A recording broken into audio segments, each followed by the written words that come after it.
예, 오늘 말씀의 제목은 새 속에 물들지 않기 위해입니다. 이스라엘의 3대 명절은 유월절, 칠칠절, 그리고 초막절입니다. 이 세 절기는 모두 이스라엘의 출애굽 사건과 관련이 있습니다. 하나님은 이 절기에 모든 이스라엘 남자들은 예루살렘으로 올라가라고 명령하셨습니다. 하나님께서 이스라엘 백성들에게 예루살렘으로 올라가라고 명령하신 것에는 세 가지 이유가 있었는데, 그 첫 번째는 이스라엘 백성들에게 출애굽 사건이 하나님에 의해 주도된 사건임을 기억하게 하려는 목적이었습니다.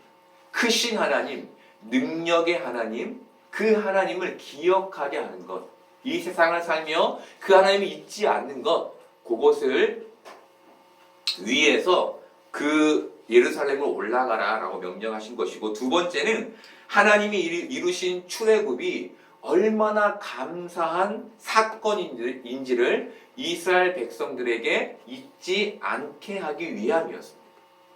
그 사건이 단지 지나가서 끝나는 것이 아니라 대대, 우리가 성경을 보아도 하나님께서 이스라엘 백성들이 말씀하실 때 내가 너희를 애굽에서 건져낸 하나님이다라고 말씀하시죠. 그것에 대한 감사, 그것을 잊지 않기를 바라는 목적에서 그 말씀을 하셨고, 마지막으로 세 번째는 출애굽 사건이 내포하고 있는 영적 출애굽, 그 영적 출애굽 구원이 반드시 일어나게 될 것을 소망하도록, 그 목적에서 유월절, 칠칠절, 초막절에는 예루살렘으로 올라가라 라고 말씀하셨던 것입니다. 그런데 이 당시 유대인들은 이 절기를 율법 준수의 차원에서만 지켰습니다.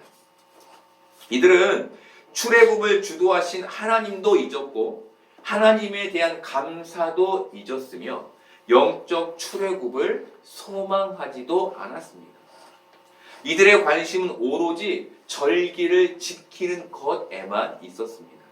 여러분, 이것은 신앙을 가진 우리에게도 대단히 중요한 메시지를 줍니다. 왜냐하면 현 시대가 하나님의 주도하심을 잃어버렸고 하나님을 향한 감사를 잃어버렸고 영적 출애굽에 대한 소망도 잃어버렸기 때문입니다.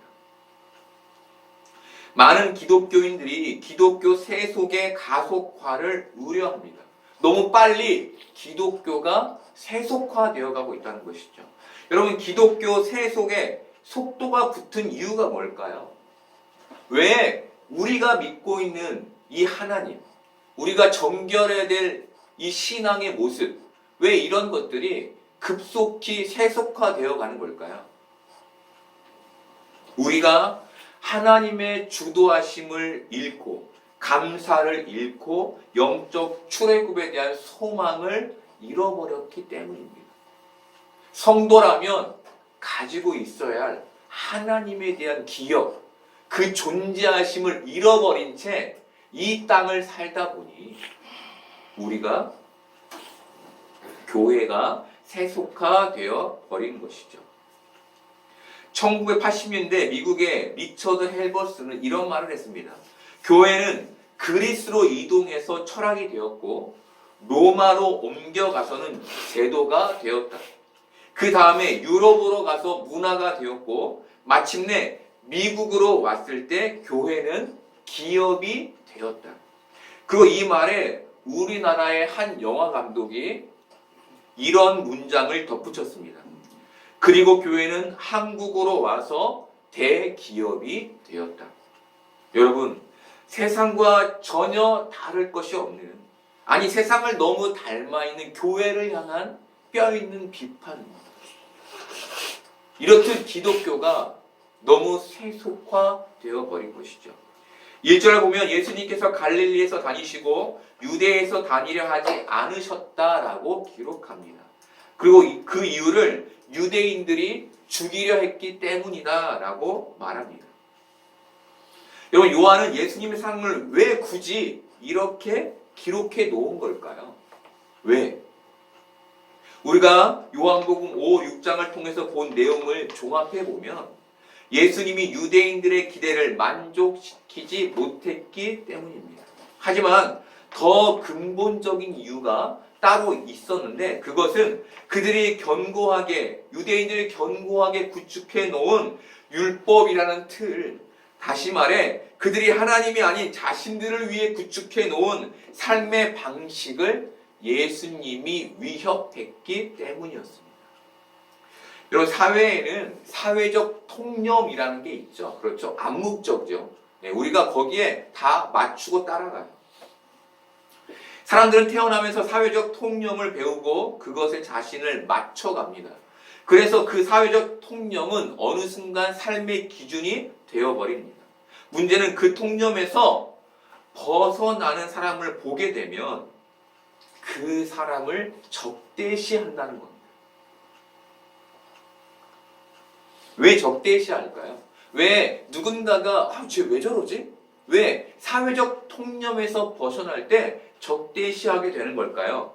자신들이 그간 그 통념에 자신들을 맞춰놨기 때문이기도 하지만 그 누군가가 자신들이 구축해 놓은 그 통념을 깨뜨릴 때 지금껏 자신이 만들어온 틀 안에서 누렸던 평화가 위협받기 때문입니다. 나는 지금껏 내가 열심히 만들어서 구축해 놓은 이 틀 안에서 평화를 누리는데 누군가가 그걸 깨뜨리려 하는 것이죠. 그 위협 때문에 다른 사람들을 적대시하게 되는 겁니다. 여러분, 예를 들어 농촌의 텃세가 이런 경우죠. 농촌에는 텃세가 있습니다. 외부인들에 대한 경계입니다. 왜 외부인들을 경계할까요? 농촌에 들어가고 싶어서 들어갔는데 왜 그 마을에 살던 주민들이 외부인을 경계할까요? 이질적이기 때문이겠죠. 그런데 더 근본적인 이유는 지금껏 자신들이 쌓아놨던 조직, 애써 구축해 놓은 자기 성이 흔들리기 때문입니다. 지금 예수님이 그 상황에 놓여 있었던 것이죠. 여러분, 세상은 부정과 부패가 만연합니다. 이들은 자기 이익을 위해 이런 사회를 구축해 놓았습니다. 나의 이익을 위해 조금씩 부정과 부패라는 사회를 구축해 놓은 거예요. 그런데 기독교는 부정과 부패가 만연한 세상에, 그렇게 정직과 거리가 먼 세상에 정직을 선포하고 근면과 성실을 살아내는 신앙을 추구합니다. 여러분, 어떻죠? 이질적이죠. 그렇죠. 내가 거짓을 해야, 내가 부정을 저질러야 나에게 이익이 있는데 누군가가 들어와서 그거 안 돼! 라고 얘기하면 지금까지 자기가 쌓아놨던 그 성, 구축해놓은 그 성이 위협을 받게 되겠죠. 히브리서 11장은 믿음장이라고 불립니다. 히브리서 기자는 믿음에 대해 이렇게 설명해 줍니다. 히브리서 11장 36절부터 38절까지를 보겠습니다. 또 어떤 이들은 조롱과 채찍질 뿐 아니라 결박과 옥에 갇히는 시련도 받았으며 돌로 치는 것과 톱으로 펴는 것과 시험과 칼로 죽임을 당하고 양과 염소의 가죽을 입고 유리하여 궁핍과 환난과 학대를 받았으니 이런 사람은 세상이 감당하지 못하느니라. 그들이 광야와 산과 동굴과 토굴에 유리하였느니라. 믿음을 지키기 위해 조롱과 채찍질과 결박과 옥에 갇히는 시련과 돌로 치이고 톱에 켜이며 궁핍과 환난과 학대를 받았다는 것입니다. 믿음 때문에.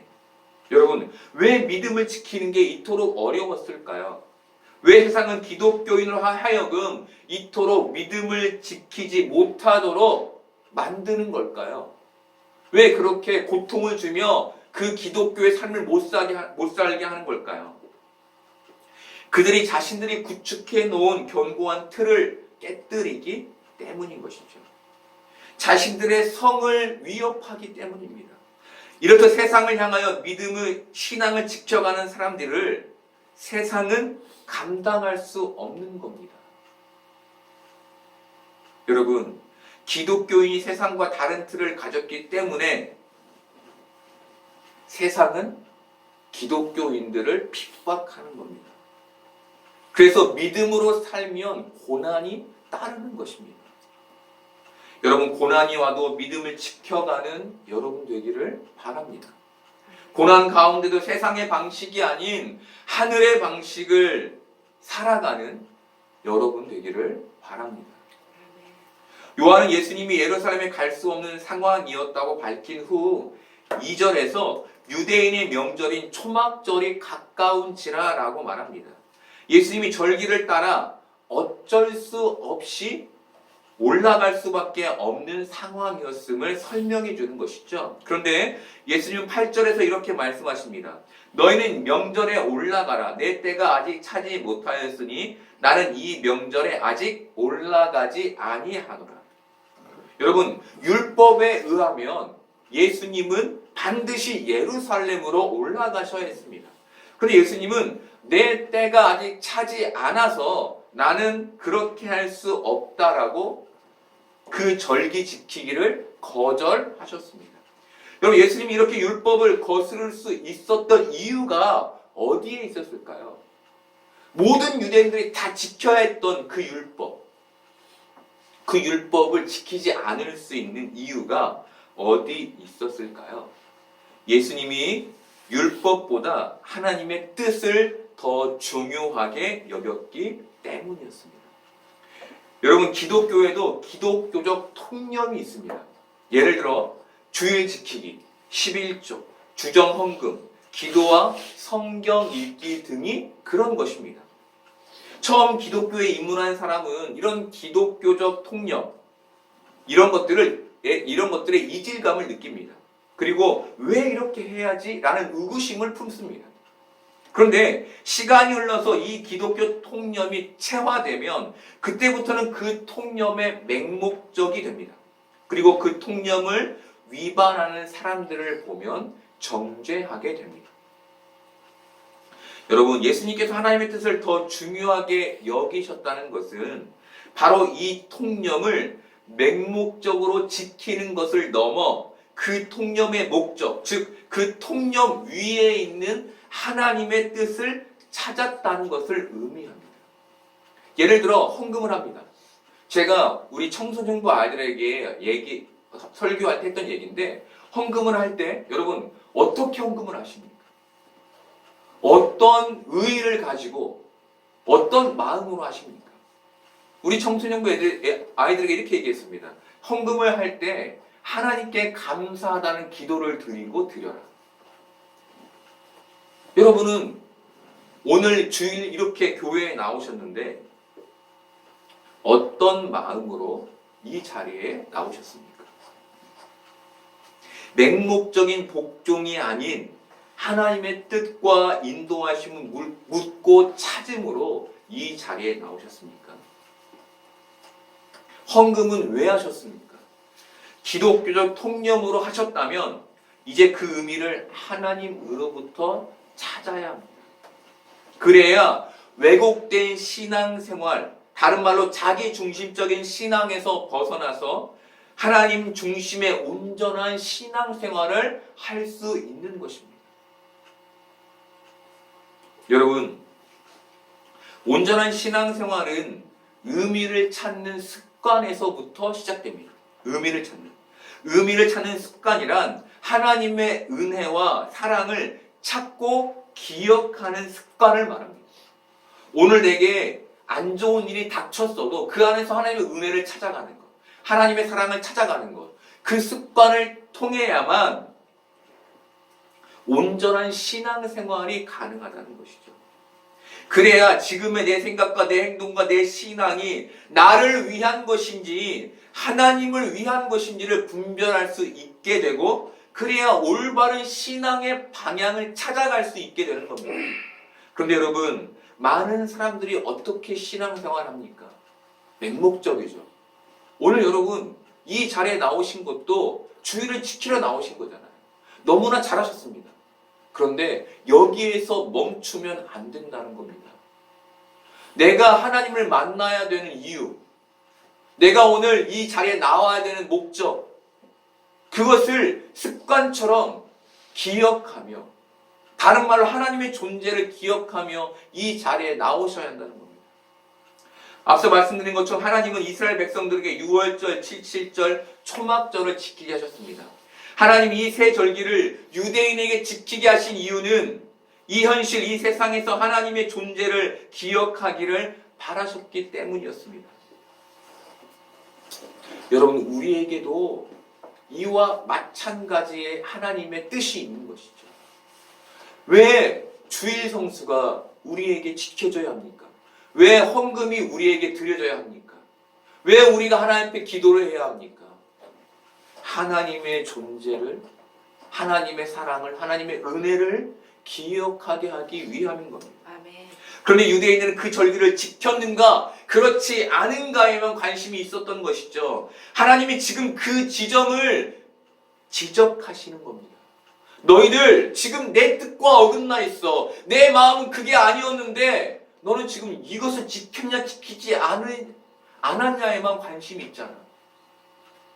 여러분, 우리의 신앙은 어떻습니까? 우리도 기독교 통념을 맹목적으로 지키는 것에만 우리의 신앙을 투자하고 있지 않습니까? 나는 내 할 일 다 했어. 나는 주일 지켰어. 헌금했어. 여러분, 거기에서 끝나면 안 된다는 겁니다. 여러분, 신앙의 목적을 바로 세우는 여러분들 되기를 바랍니다. 아멘. 그래서 통념으로 신앙생활을 하지 않고 진정으로 신앙생활을 하는 여러분 되기를 바랍니다. 아멘. 앞에서 세속화에 대한 얘기를 드렸습니다. 3절부터 7절까지가 바로 그 구체적인 내용을 담고 있습니다. 성경은 예수님의 형제들이 예수님을 믿지 않았다라고 말합니다. 믿지 않았다는 것은 그를 메시아로 인정하지 않았다는 것입니다.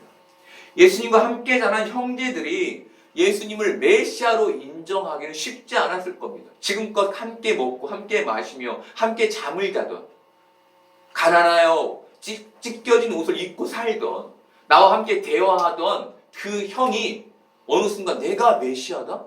인정하기 어렵겠죠. 그래서 그런지 예수님의 형제들은 예수님이 메시아의 능력을 증명하기를 바랐습니다. 내 형이 나와 같은 이런 사람이 아니라 더 자랑거리가 되기를 바랬던 것이죠. 그래서 예수님께 3, 4절의 말을 한 것입니다. 그 형제들이 예수께 이르되 당신이 행하는 일을 제자들도 보게 여기를 떠나 유대로 가소서. 스스로 나타나기를 구하면서 묻혀서 일하는 사람이 없나니 이 일을 행하려 하거든 자신을 세상에 나타내소서. 예수님의 형제들이 예수님께 바란 것은 초막절에 모든 유대인들이 예루살렘에 모일 그 초막절에 그 모든 사람들 앞에서 그 메시아의 능력을 드러내는 것이었습니다.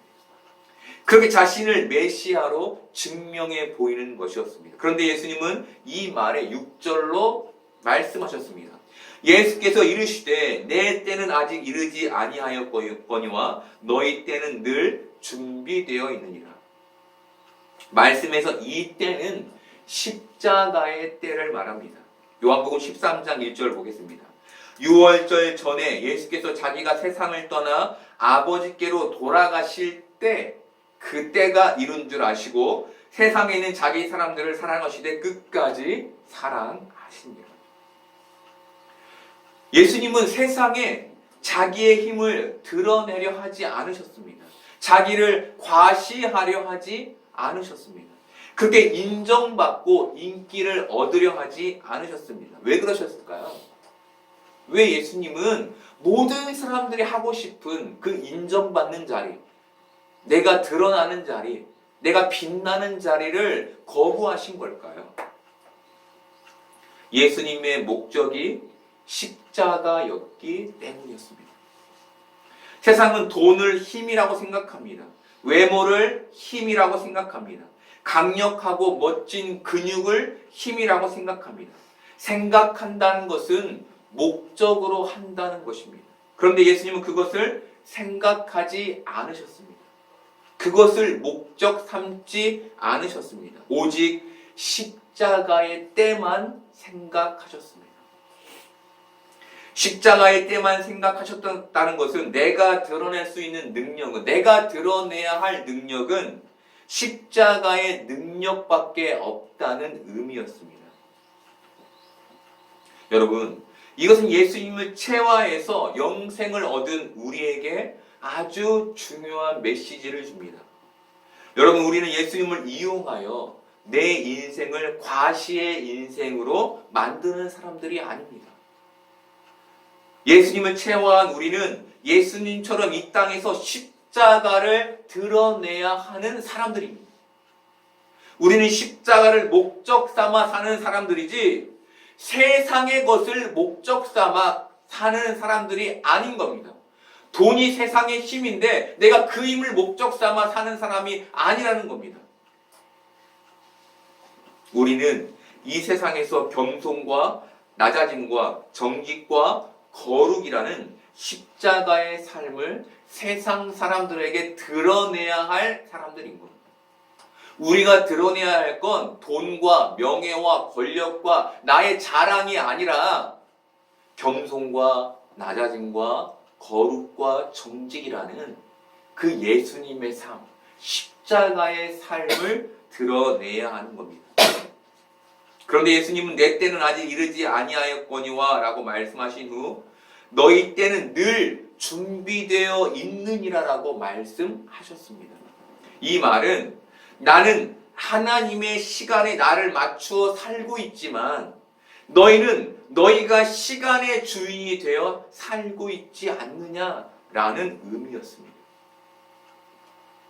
여러분, 우리가 여기서 볼 수 있는 중요한 포인트는 시간의 주인을 하나님으로 우리가 인정하고 있느냐 그렇지 않느냐입니다. 많은 사람들은 자신이 시간의 주인인 것처럼 삽니다. 이들은 계획하고 준비하며 자신이 그 시간 안에서 때를 결정할 수 있다고 믿습니다. 예수님의 형제들도 그랬습니다. 그래서 이들이 초막절에 이들이 계획한 거죠. 그렇죠. 머리로 계획한 거야. 유대인들이 모두 모이는 초막절에 내 형이 거기에 가서 자신을 나타내면 좋겠다. 이들이 이 예수님의 형제들도 그 시간의 주인이 자신이었던 겁니다. 그런데 여러분, 우리가 분명히 알아야 할 게 뭡니까? 시간의 주인은 하나님이시라는 것이죠. 아멘. 여러분, 굉장히 중요한 것입니다. 여러분, 우리는 시간의 주인이 아닙니다. 하나님이 시간의 주인이 되십니다. 우리는 내 때를 만나는 사람들이 아니라 하나님의 때를 만나는 사람들인 겁니다. 그러니 제발 여러분, 이 세상에서 주인인 척 하지 마십시오. 내가 시간의 주인이며 내가 돈의 주인이며 내 인생의 주인인 것처럼 살지 마시라는 겁니다. 하나님이 주인이신 것처럼 살아가셔야 한다는 겁니다. 지난주에 우리는 카오스의 세상, 그 무질서의 세상에서 하나님의 코스모스, 하나님의 질서를 사는 자들이라고 말씀드렸습니다. 즉, 이렇게 하나님의 때를 알 때 하나님이 시간의 주인이심을 인정할 때 우리가 십자가의 삶을 선택할 수 있게 되는 겁니다. 하지만 내가 시간의 주인이 될 때, 내가 내 인생의 주인이 될 때는 나의 이익과 나의 유익을 위한 선택만 하게 되는 겁니다. 십자가의 선택을 할 수 없게 되는 거예요. 하나님의 때를 아는 사람만이 이 세상의 세속에 물들지 않고 세상을 거스르는 십자가, 그 십자가의 삶을 선택할 수 있게 되는 것입니다. 오늘 말씀을 준비하며 어떤 목사님의 설교집을 읽게 됐습니다. 거기에 나와 있는 내용을 제가 잠깐 읽어드리겠습니다. 하나님 나라의 완성을 향한 하나님 백성들의 구속사는 하나님에 의해 정해진 시간표에 의해 착착 움직이고 있습니다. 그 사실을 아는 이들을 가리켜 성도라 부릅니다. 그래서 성도는 자신의 시간체계나 세상이 규정하여 강제하는 그 시간표 속에서 조바심을 내서는 안 됩니다. 세상 사람들이 왜 그렇게 초조해하고 불안해하는지 아십니까? 세상이 정해준 속도에 자신의 속도를 맞추려다 보니까 그렇습니다.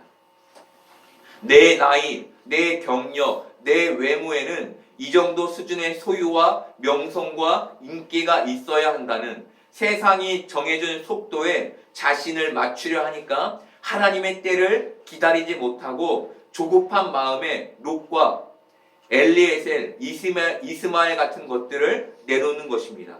여러분, 세상의 속도에 여러분의 속도를 맞추려고 하지 마십시오. 그렇게 살지 않은 우리의 신앙의 선배들이 참 많이 있었습니다.